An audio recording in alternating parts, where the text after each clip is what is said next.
இந்த வீடியோல ஃப்ளோரான் fish grooming டிப்ஸை பத்தி பார்ப்போம். இதுல சொல்றது 10 ஃப்ரையா எடுத்து சைஸ் பண்ணி அதை சேல் பண்றவங்களுக்கு இந்த டிப்ஸ் செட் ஆகும். இப்போ ஒரு நல்ல இம்போர்ட்டட் ஃப்ளோரான் இல்ல காம்ஃபா எட்பாப்ல இருக்கிற ஃபிஷ் 2500 15,000 வரைக்கும் மார்க்கெட்ல இருக்குது.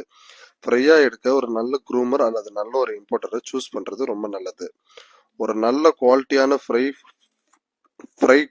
ஃபிஷ் 600 900 வரைக்கும் இருக்கும். ரூம் பண்ணி சேல் பண்ணணும்னா ஒரு நல்ல குவாலிட்டியான இருக்கிற ஃபிஷ்ஷை சூஸ் பண்றது ரொம்ப நல்லது. அப்பதான் சைஸ் பண்ணா மார்க்கெட்ல ஓரளவுக்கு சேல் ஆகுறதுக்கு வாய்ப்புகள் இருக்குது. இப்போ க்ரூமிங்ல என்னென்ன தேவைப்படுங்கிறத பார்ப்போம். ஃபர்ஸ்ட் தொட்டியோட சைஸ். ஒரு மீன் பார்ட்டிஷன் போட்டு வளர்க்குறதுக்கு ஒரு தொட்டியோட சைஸ் 2க்கு 1க்கு 1 இந்த சைஸ்ல இருந்தா போதும். பார்ட்டிஷன் கிளாஸ் வச்சு பிரிச்சு வைக்கணும். ஒரு மீனை க்ரூம் பண்ண 1 இன்ச்சு இருக்கிற ஒரு ஃபிஷ்ஷுக்கு இந்த சைஸ் தொட்டி போதுமானதா இருக்கும். 2 மாசத்துக்கு பிறகு 3 அடி தொட்டி கொடுத்தா போதும்.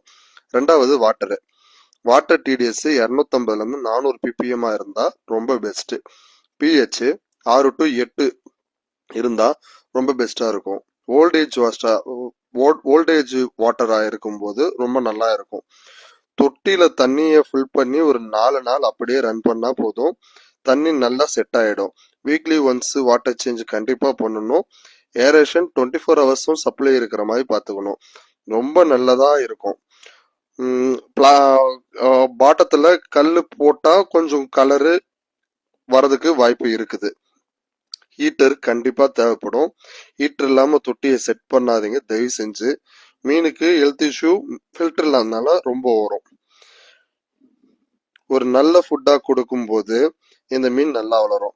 காம்ஃபா ஃபுட்டா கொடுக்கும் போது ஹம்பி ஹெட், ஹை ரெட், ப்ரோபயோ இது போல இருக்கிற ஃபுட்டை கொடுங்க. ஒரு நல்ல ரிசல்ட் கிடைக்கும். இதுல கொடுத்த டிப்ஸை ட்ரை பண்ணி பாருங்க. ரிசல்ட் நல்லதா வரும். தேங்க்ஸ் ஃபார் வாட்சிங்.